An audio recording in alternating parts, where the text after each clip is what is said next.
with AATSIS, who plays a significant role in the history and the truth of our nation. And Craig, your themes play out extremely well in terms of my agenda as well. I commend AATSIS for the work it does to support Indigenous culture in all of its mediums. It rightly enjoys a stellar reputation internationally as a flagship Australian cultural institution and is key to promoting Aboriginal and Torres Strait Islander knowledge and cultures.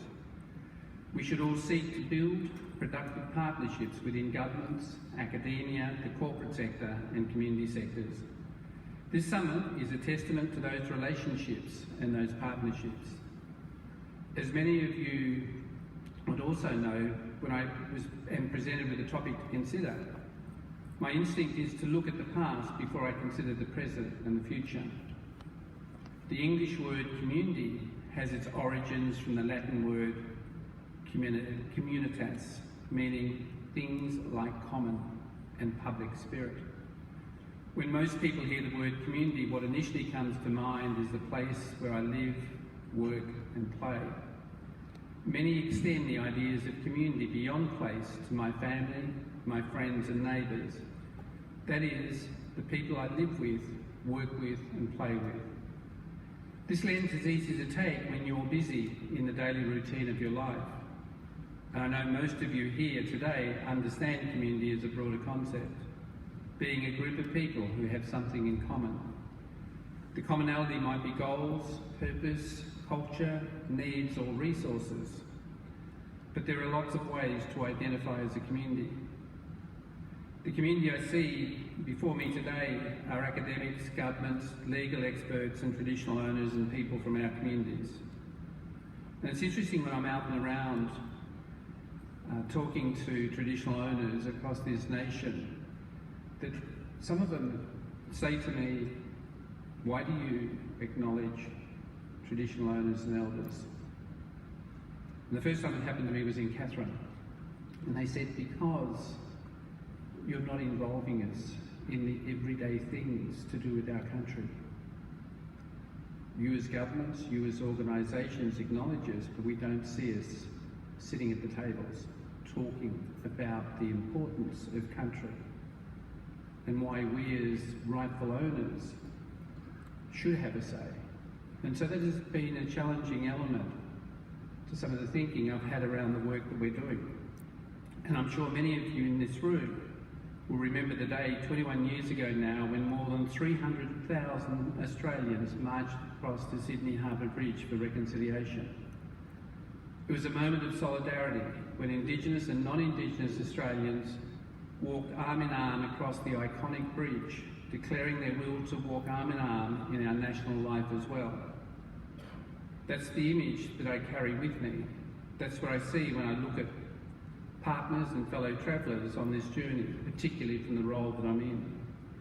When I look back along the paths we've walked and the progress we've made, I can see the faces in that crowd. It'll be easier because it won't be one set of footprints, but many. It'll be hundreds and thousands of footprints of all sizes walking in the same direction, side by side, working to make a difference. I'm also thinking about the present, and I've been saying it a lot lately and I feel encouraged. I spent most of my life working in this space and I've never been as encouraged as I am today by the willingness to listen and learn. In these last 2 years, we've seen a real paradigm shift, especially with the new National Partnership Agreement on Closing the Gap. This is the first time a national agreement has been negotiated with Indigenous Australians, and we negotiated with 51 peak Aboriginal organisations, word for word, paragraph by paragraph, page by page, target by target.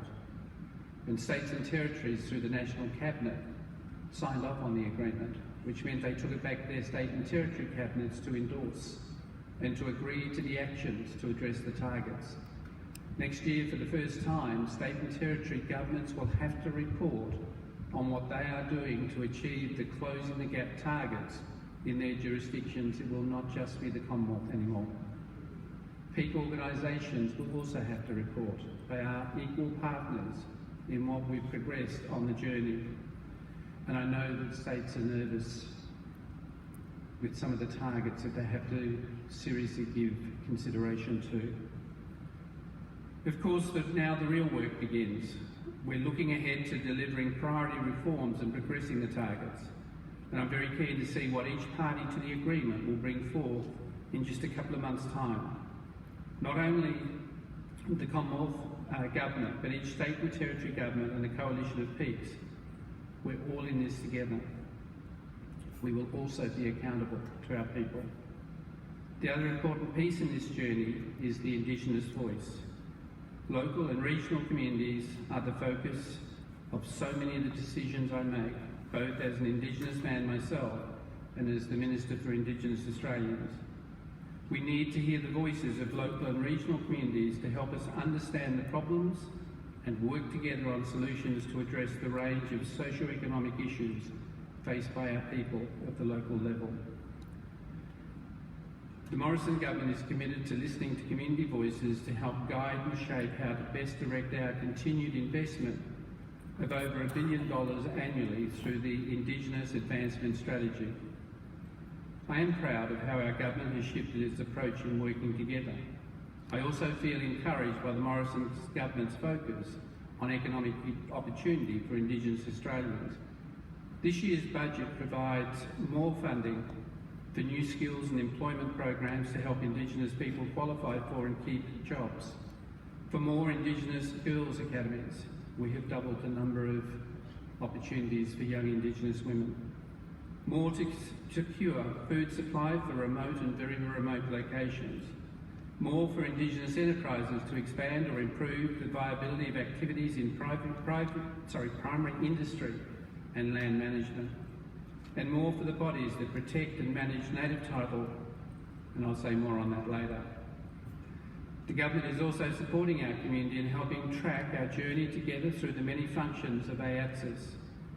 AATSIS is a visible beacon for the Aboriginal and Torres Strait Islander community nationally, but also supports hundreds of unique, varied and valuable communities across Australia through its many projects and programs.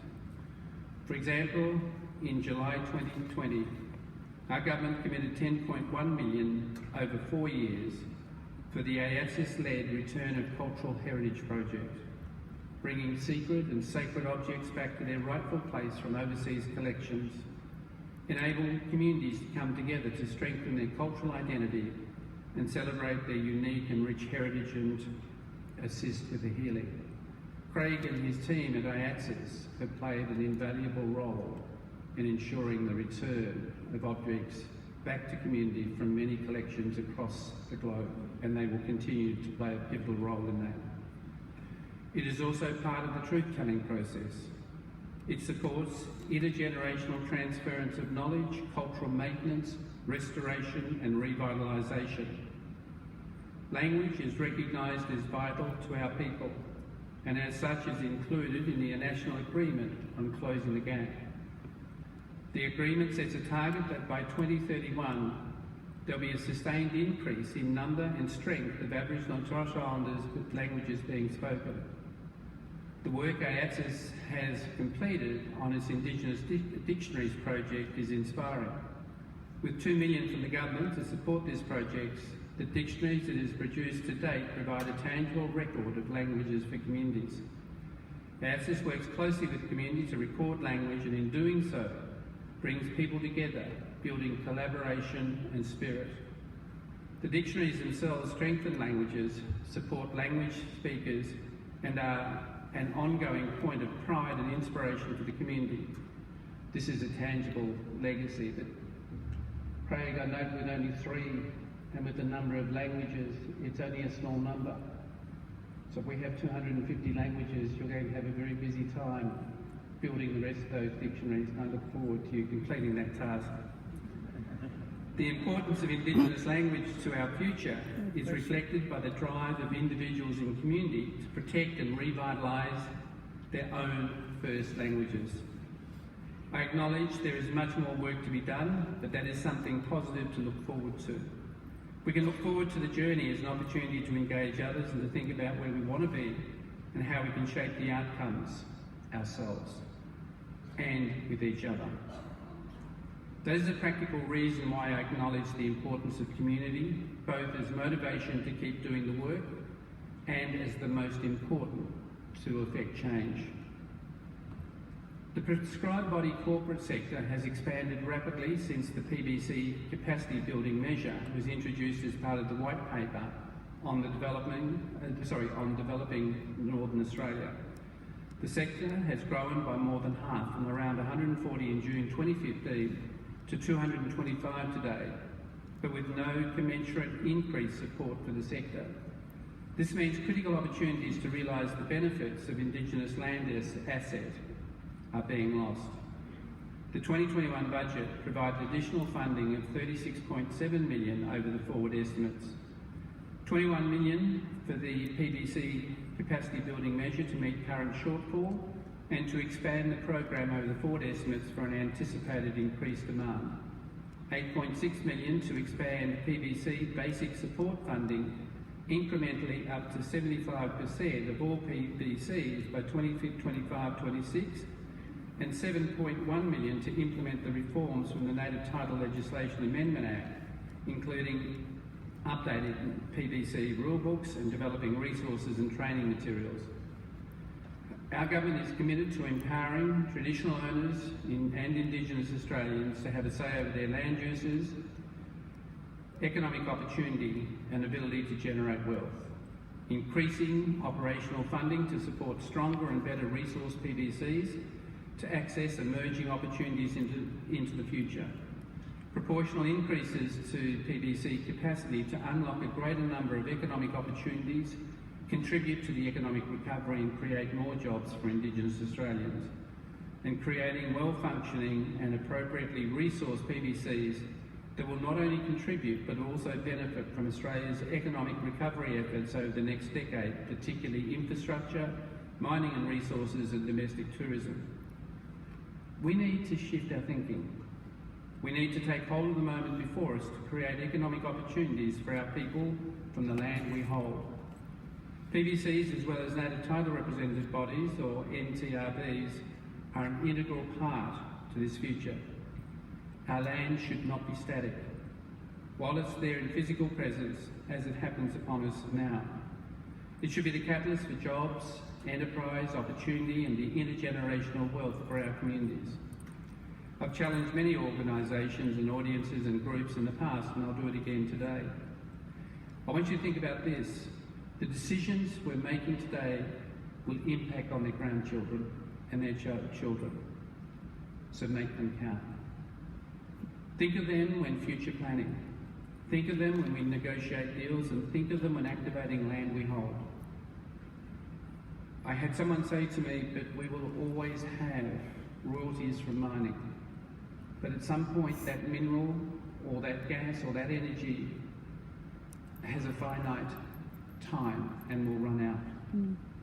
The issue then becomes, what do we have for the future?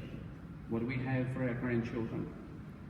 Think of them when you're doing all future planning, and think of them when you're negotiating deals. Economic development is a future opportunity. Economic activation of our land is our challenge. I trust that over the next few days that these conversations come up, are discussed, are challenged. Our way of thinking and usual process of working needs to evolve and change, and at the same time we need to protect those areas that are important and sacred. The people in this room and across this week can do that. You can be the catalyst for change. Governments can do a lot, and we will, but we can't do it all. If there's one thing that Reconciliation Week tells us, it's that everyone has a part to play in making life better for Indigenous people, healthier, happier and safer. I encourage this community here today, and each of you individually, to join this journey in any way that you can. The sands of our nation bear the indelible footprints of the oldest living culture across the geographic diversity of this country. Those who come after them must leave their own tracks.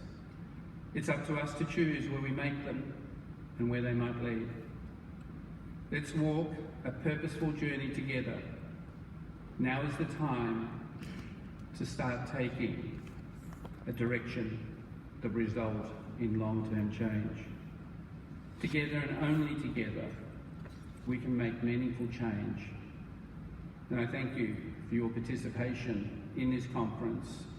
In some senses, given the themes that I've heard and some of the familiar faces I've seen, it'd be good to be just part of an organisation so I could sit here and engage in the conversations that are going to be incredibly enriching and rewarding. We have a moment in our country in which we can take the opportunity to make sure that the future we forge for our grandchildren gives us the real tangible outcomes, and that we play a significant role. I said recently, one of my aspirations is to see an Indigenous company in the top 200 ASX listed companies. When we get to that stage, we know that we have built ourselves into the economic structures of this nation. We're determining our destiny. We're not relying on welfare. I wish you well in your deliberations, and I hope that you have an incredible week of exchange. Thank you. Thank you.